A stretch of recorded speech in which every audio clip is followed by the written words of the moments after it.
L'émission Héritage est une présentation du complexe funéraire de la Vallée.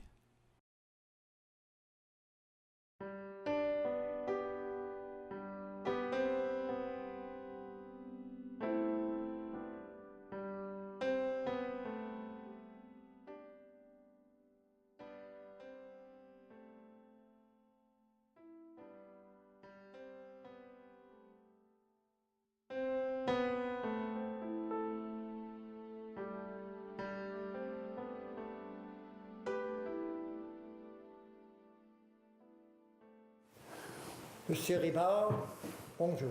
Bonjour, M. Canuel. Moi, ça me fait tellement plaisir et c'est un honneur pour moi que vous soyez en face de moi. Parce que vous, et tout le monde, c'est pas moi qui le dis, vous êtes un leader. La preuve, la Chambre de commerce régionale vous ont fêté à Sébec dernièrement. Oui. Et j'ai une belle photo. J'ai une très belle photo de ça qui est apparue sur l'avant-poste. Oui. Et moi, je dis, comment avez-vous pris cet hommage-là? Moi, j'ai pris ça comme une reconnaissance du travail que j'ai fait dans différents secteurs. J'ai été autant dans le secteur socio-économique pour le Matapédia que le régional, le provincial, le national et l'international. Donc, j'ai pas mal découvert le terrain qu'il y avait à couvrir. Donc, j'ai appris beaucoup de cette expérience-là. Mais être reconnu sur le plan provincial, même au Canada, c'est quelque chose de très grand. Mais être reconnu par ses concitoyens, parce qu'on dit tout le temps qu'on n'est pas prophète dans son pays. Est-ce vrai? Oui, mais j'ai quand même, je pense, avoir maintenu le respect des gens de ma région. Et le sentiment d'appartenance que j'avais à la Matapédia, même si je n'étais pas là sur semaine, les fins de semaine, j'étais toujours dans la Matapédia, sauf quelques rares exceptions. Mais je pense que j'ai été très formateur pour moi et j'ai appris beaucoup et je suis ressorti enrichi, même si je suis appauvri en termes de santé, ça aurait probablement arrivé quand même. Vous êtes né où? Je suis né à Côte-du-Ciel, au Rambé. Au Rambé. Au Rambé, Côte-du-Ciel, sur la route d'Albertville. On a même un croche qui nous est dédié, la croche à Rivera. Aviez-vous des frères et des sœurs? Oui, on était 9. 9? 9 dans la famille Rivera. Et sont dispersés un peu partout à travers le Québec. Je vais demander à Guy, à M. Côté, Oui. là, de venir vous dire un petit mot. Oui. Monsieur Côté. Monsieur Rivard, comment ça va? Ça va bien, M. Côté. Ma chaise. Bon, Claude, on m'a demandé de venir jaser un peu avec toi. Bon, là, je me disais, qu'est-ce que je vais jaser avec ce gars-là? Ça fait 20 ans qu'on se connaît. Oui. Moi, j'ai 62 ans, toi, t'as 65. 65. Tu fais 65? Oui, la vie vieillit pour moi pas plus. Mais tu parais plus jeune que moi. J'ai pas de tipette. Ça paraît, pour ça, ça paraît. Hey, Claude, moi, c'est ça. Ben, ça fait 20 ans qu'on se connaît, comme je Oui. disais. Tu été 10 ans sur mon conseil d'administration de la SADC. C'est là où on a appris à se connaître un peu plus. Puis moi, ce qui m'a toujours fasciné, c'est quand tu me contais tes voyages. Parce que tu le sais, je prends pas l'avion, j'ai le peur bleu de l'avion. La dernière fois que je l'ai pris d'ailleurs avec toi, c'est quand on était à la ferme avant. Ouais. Puis gentiment, tu m'as proposé une de tes pelules pour vaincre mon anxiété. Mais j'en avais déjà, fait qu'il n'y avait pas de problème. Mais t'es bien gentil quand même. Mais moi, ce que j'aimais, ce que j'aime encore d'ailleurs, parce qu'il n'y a pas longtemps, on est allé visiter la ferme avec Juste Michaud. Ouais. C'est des voyages que tu me comptais, parce que, comme je te dis, moi, vu que je prends pas l'avion, je ne me promène pas nulle part. Mais tu m'as compté, on allait prendre une bière souvent après les conseils d'administration, puis il y avait Germain Barrette aussi à l'époque. Germain Il avait sorti avec l'équipe canadienne. C'est ça. Fait qu'il s'est promené beaucoup. Fait que vous m'avez fait voyager. Fait que là, tu me comptais tous tes périples. Je me demande s'il n'y a pas un pays que tu n'as pas vu dans ta carrière. Oui, il y en a certainement. J'ai fait une carrière 2 fois puis 3 fois la même guerre que j'ai. Mais tu me comptais Le monde est grand. des voyages en Nouvelle-Zélande. Oui, l'Australie, l'Afrique du Sud, plein de pays, je veux dire. On a fait des missions économiques avec Chrétien, Bouchard, tous les premiers ministres canadiens en 97. on a couvert ce pays-là. Moi, j'avais une philosophie avant. Dans mon esprit, c'était des voyages de touristes économiques déguisés. Et deux fois, on m'avait demandé auparavant, et en 97, je suis parti un an après de l'organisation, mais on m'avait invité, puis il était président canadien.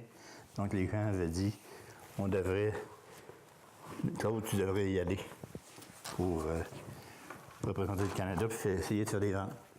Puis à ma grande surprise, quand je suis arrivé à Manille aux Philippines, on a fait Manille, Hong Kong, Bangkok, Séoul. Puis on a fait la Corée du Nord, puis la Corée du Sud. C'était plus tranquille la Corée du Nord à ce moment-là. Mais on a traversé le pont ça s'appelle le pont d'où on ne revient jamais. Oui. Puis entre la Corée du Nord et la Corée du Sud, on a traversé avec les premiers ministres en autobus. Puis on a été prendre un drink en Corée du Nord. On est revenu en Corée du Sud. Donc, c'est des aventures de même que j'ai eues. Pas uniquement de ça, mais c'est vraiment intéressant, c'est formateur. Puis tu me contais aussi, parce que suite à l'hommage de Mme Lavoie à la Chambre de commerce, tu me contais que tu as vendu, tu m'as déjà conté, que tu as vendu du lait en poudre en Iran sous le régime de l'Ayatollah Khomeini. Peux-tu en dire un peu plus? Ben, moi, j'étais président de la Fédération des producteurs de lait du Québec. Donc, on contrôle 50 tout près de 50 de la production canadienne. Et la Commission canadienne, son rôle, c'est un rôle régulateur des marchés. Et on a fait une bonne job, je pense. Parce que l'objectif, s'il y avait des stocks qui étaient gardés dans l'inventaire, si nos inventaires montaient trop, tu connais ça en business, je dis ça, si tu n'écoutes pas des stocks, ça ne fait pas des enfants forts. Ça va trouver que ton fromage est bon ou ton lait en poudre. Mais dans ce cas-là, c'est du lait en poudre. Et on essayait. Il était un bon client, parce qu'il y avait un boycott international. Tu me contais aussi que suite à l'abolition du nid de corbeau, là, pour pas rentrer dans l'histoire, puis c'est les accords du GATT. Oui. Tu as négocié ça, puis dans le temps, Brian Mulroney était le premier ministre du Canada. Oui. Puis René Ganivel, il n'était pas député à l'époque. Non. Il est rentré après. C'est triste. Mais on a fait des choses avec René aussi. Lequel des premiers ministres que tu as apprécié le plus? C'est Bouchard. Provincial, fédéral? Fédéral. Je te dirais que chrétien. C'est bizarre, ça peut paraître. J'ai vu dans cet homme-là un bagarreur de la rue et qui était capable de. Il a joué des games de hockey de. Monsieur Chrétien. Ouais. Tu ne peux que respecter cet homme-là. Ouais. Quand on a une anecdote, on était à Ottawa. Pas à Ottawa, excusez, à Trois-Rivières. Et j'avais obtenu une rencontre avec monsieur Chrétien. Et on a fait en sorte de le rencontrer à son bureau au centre d'achat à Trois-Rivières, en haut. Et on a fini la rencontre, le texte politique. On avait un agrément de la part de M. Chrétien qui s'engageait à soutenir la gestion de l'offre et lui permettre de finaliser les ententes. Et quand on a eu terminé, sa secrétaire, qui était une personne âgée, mais très, très bonne madame. Guy, n'oublie pas que lui, René Lévesque, lui a demandé pour être ministre de l'Agriculture. Ça, je savais pas ça. Il s'en souvient peut-être pas, oui. Mais c'est René Lévesque qui m'a dit ça. Oui. Il avait dit, présente-toi. Ou il a peut-être dit, présentez-vous. Je vous nomme ministre de l'Agriculture. Puis même s'il n'était pas présenté, il voulait nommer ministre de l'Agriculture. Alors ça veut dire qu'il était bien perçu par M. Lévesque. Oui. Ça aurait fait de la peine à M. Garon. Non, Garon était parti. M. Garon. OK. Garon. Okay. Moi, j'ai passé 5 ministres de l'Agriculture au Puis, Québec. on demandait. Oui, monsieur, même une anecdote, Oui. c'est que M. Brian Mulroney, avec les ventes, m'avait approché, puis il y a une personne interposée pour que je me présente comme candidat conservateur. Puis il dit non pour une seule raison. C'est que moi, l'obligation de la ligne des partis, pour moi, ça ne s'accorderait pas avec moi. Parce que quand tu es élu pour représenter des producteurs ou des citoyens, tu dois avoir des coups de défense, puis être capable de faire des choses correctement. Et ça n'a pas. Je n'ai jamais dérogé de ça, c'est la raison pourquoi Parce que quand j'étais président de la Fédération, je partais, je m'en allais négocier. Un suivi, c'était $1 million pour le secteur. Donc, c'est important. Donc, j'ai pu faire ça parce que j'avais gardé ma liberté. Quand j'étais allé au gîte, 2-3 ans, tu étais fier de me montrer. Il y avait en tout cas, la semaine passée, Stephen Hawking, qui était le célèbre astrophysicien qui est décédé. britannique, qui est décédé.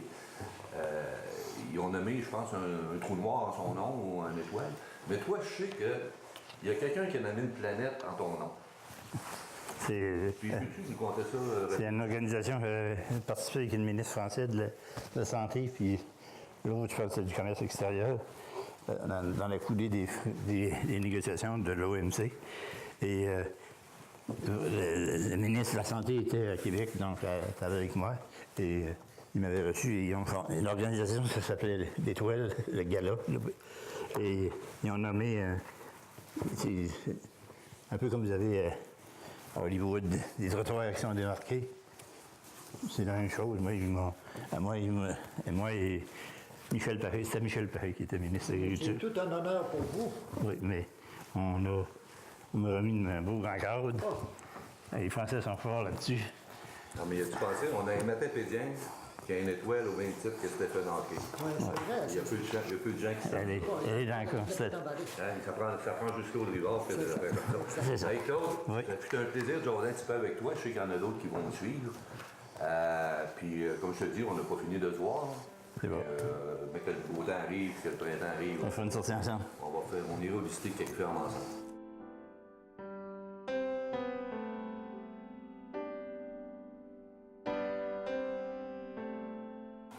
Monsieur Rivard, vous avez une belle famille. Oui.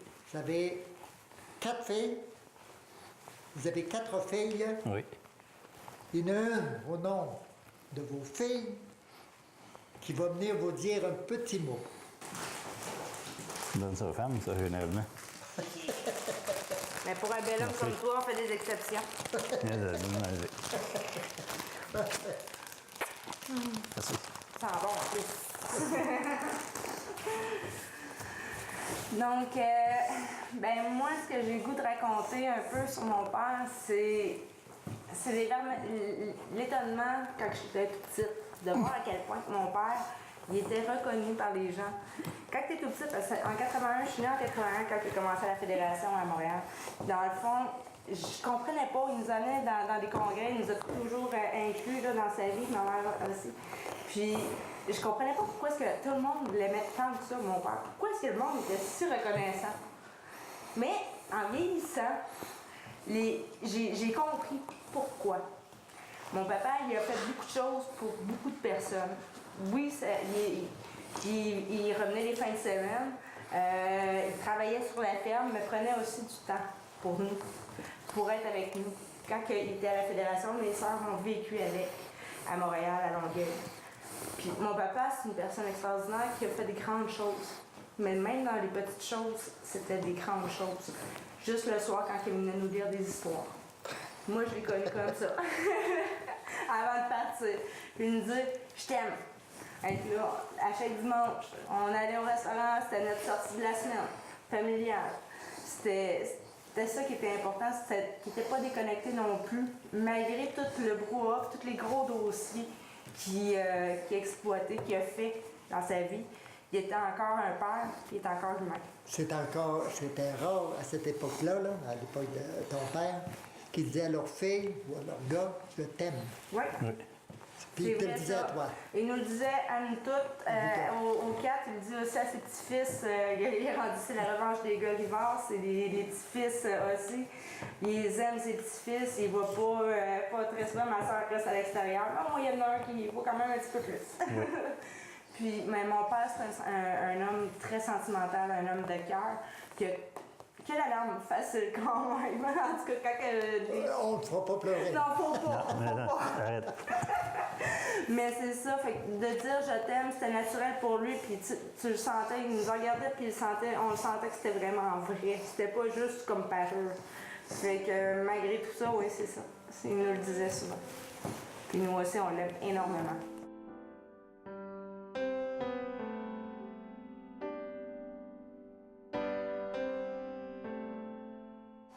On va voter.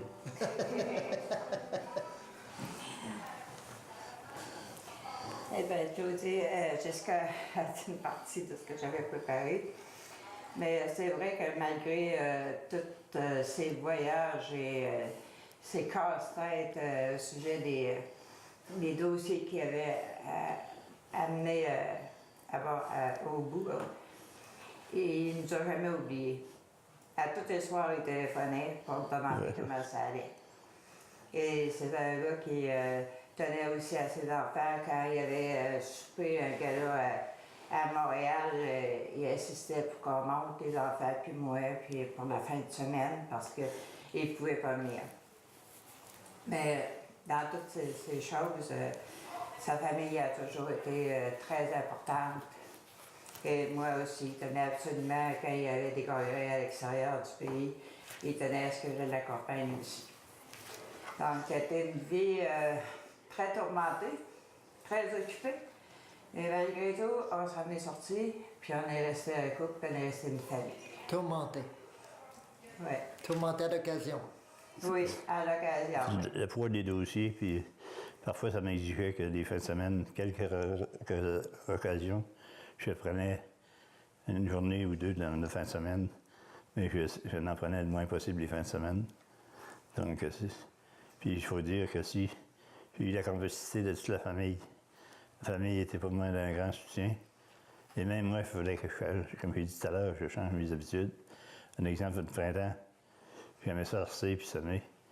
À un moment donné, elle a dit, les employés sont capables de le faire. Laissez-le l'ouvrir un peu pour la semaine. Donc, j'ai envoyé le message, puis j'ai ajusté ma vitesse de creuset pour suivre ma famille et suivre mes objectifs de la collégialité. Ça fait combien d'années que vous êtes mariés? 46 ans, si ma mémoire est bonne. 46 ans. Puis Au mois de mai, au mois de mai. toujours ensemble. Oui. Je vous félicite, madame. Merci.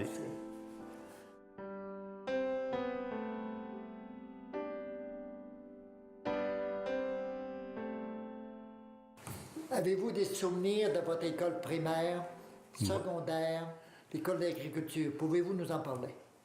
Primaire, c'est passé au Rambé, l'école Durand. Je suis en 5e année. Il y avait combien d'élèves, là? Une 25 à peu près. Tout le rang pataugeait, maintenant c'est différent.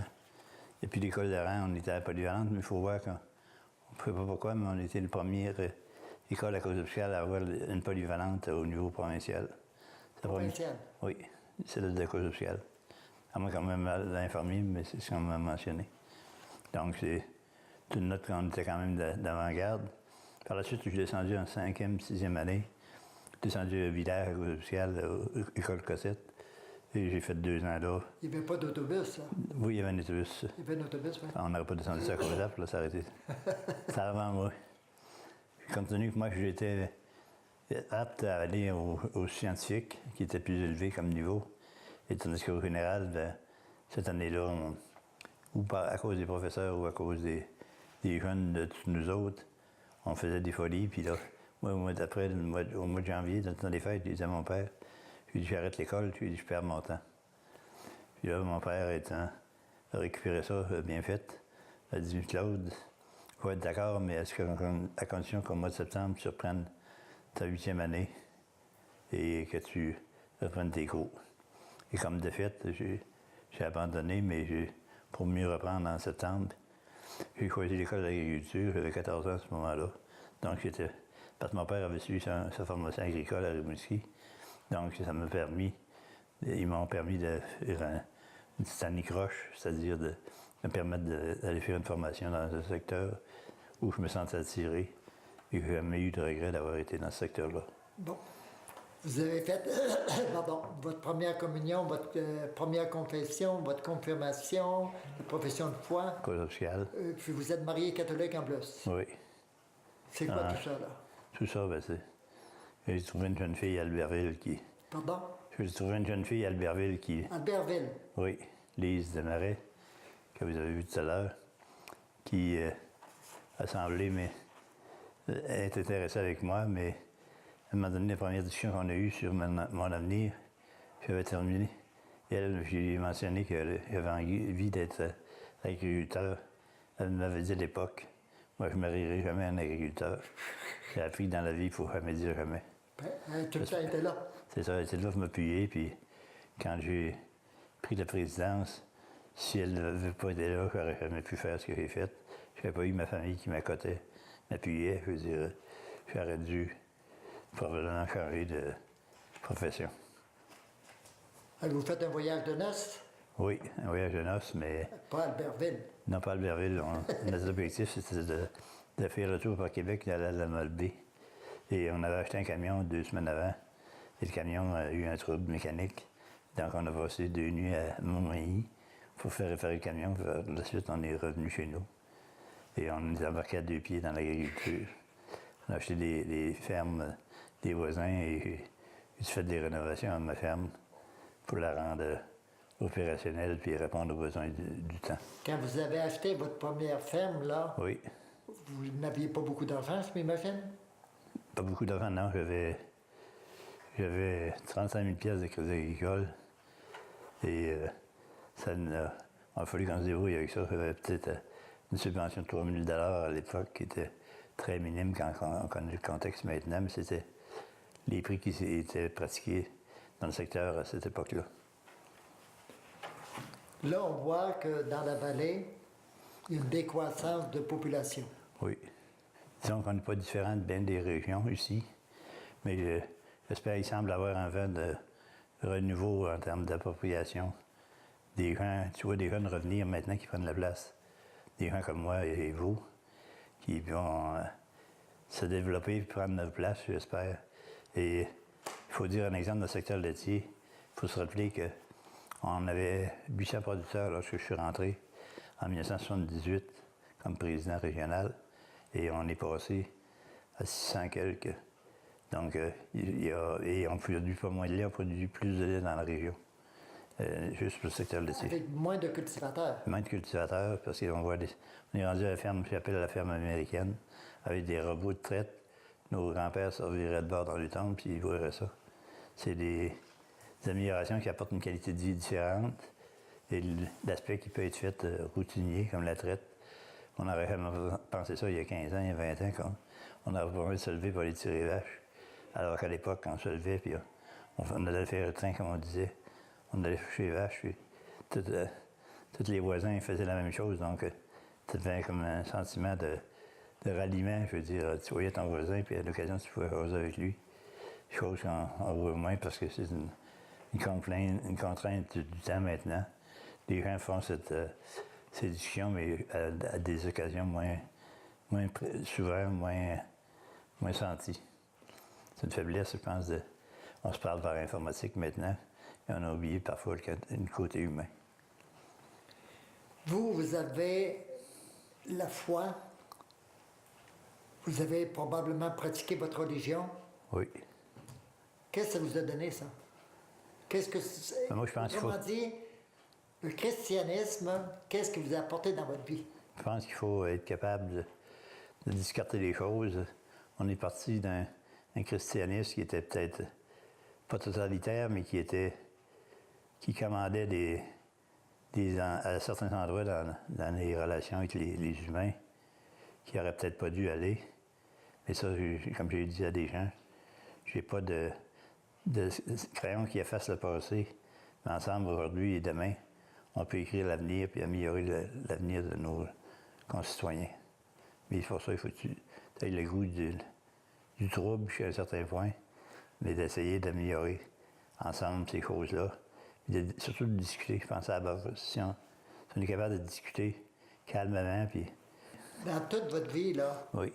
dans toute votre vie, vous avez voyagé, vous allez aller, je ne peux pas revenir sur ce que Guy a dit, là, les voyages que vous avez faits, les décorations que vous avez eues, et du Québec, et du Bas-Saint-Laurent, et de la région ici, etc., du Canada. Bon, je ne veux pas revenir sur ça.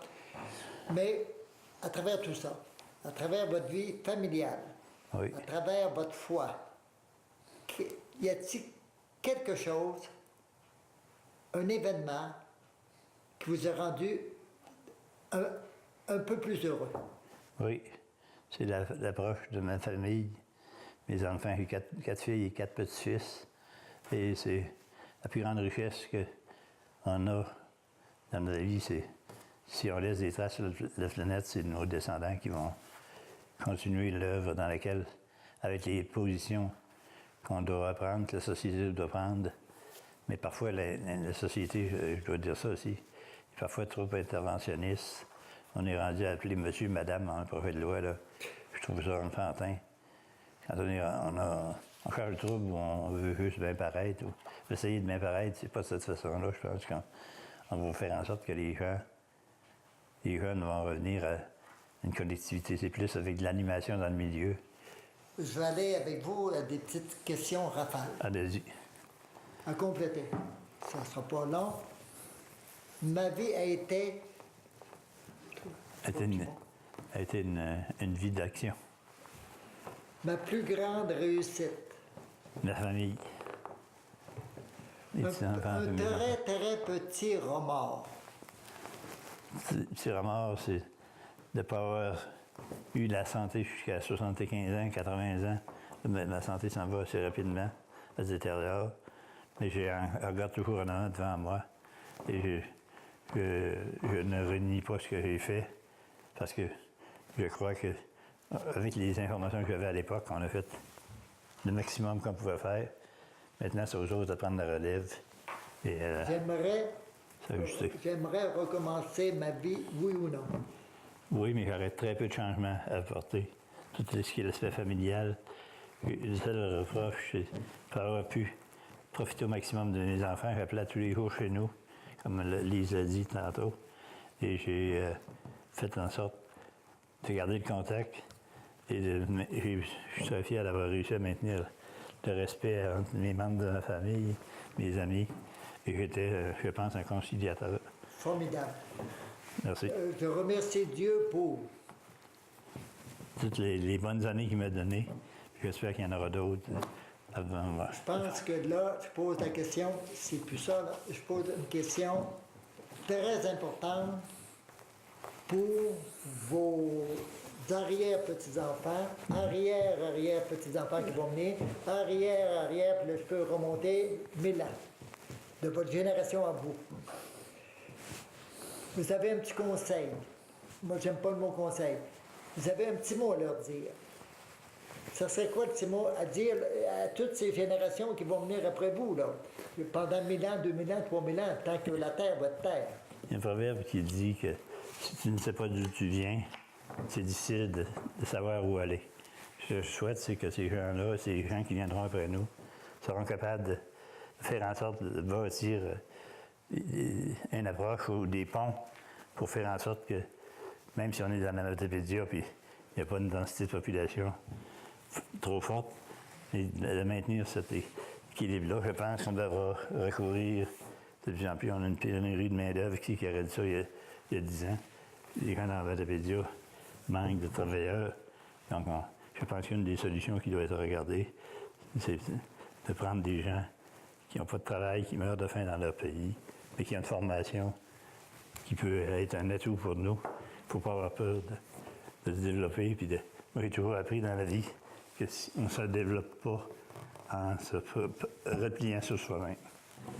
Je vous remercie d'être un leader, un pionnier de la vallée de la Matapédia, un leader extraordinaire qui a fait bouger le Québec dans votre domaine et qui a influencé le Canada et a influencé d'une façon, avec des pactes que vous avez signés avec d'autres pays, qui a influencé, grosso modo, une partie du monde entier. Je vous remercie. Vous êtes un être, pour moi, incroyable, un leader très inspirant. Je vous remercie. Merci. Vous pouvez se permettre plus que le client.